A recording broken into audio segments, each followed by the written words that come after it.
భువనగిరి జిల్లా నారాయణపురం మండలం సర్వేల్ గ్రామంలోని కొన్ని ప్రాంతాల్లో వీధి దీపాలు లేకపోవడంతో చీకటిమయంగా మారిన సంగతిని గమనించిన ప్రముఖ వ్యాపారవేత్త బీఆర్ఎస్ సీనియర్ నాయకుడు నలపరాజు పద్మస్వామి తన స్వంత ఖర్చుతో వీధి దీపాలను ఏర్పాటు చేశారు. వీరమల్ల గోపాల్ ఇంటి దగ్గర ఇనుప స్తంభం ఏర్పాటు చేసి 36 వాట్స్ ఎల్ఈడీ బల్బును బిగించారు. గుండె శ్రీశైలం ఇంటి దగ్గర ఒక 36 వాట్స్ ఎల్ఈడీ బల్బును ఏర్పాటు చేశారు. మాజీ ఎంపీటీసీ ఈసం యాదయ్య ఇంటి దగ్గర మరొక 36 వాట్స్ ఎల్ఈడీ బల్బును వెలిగించారు.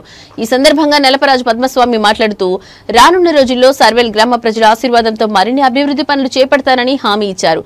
ఆయన చేసిన ఈ సహాయాన్ని గ్రామ ప్రజలు అభినందించారు.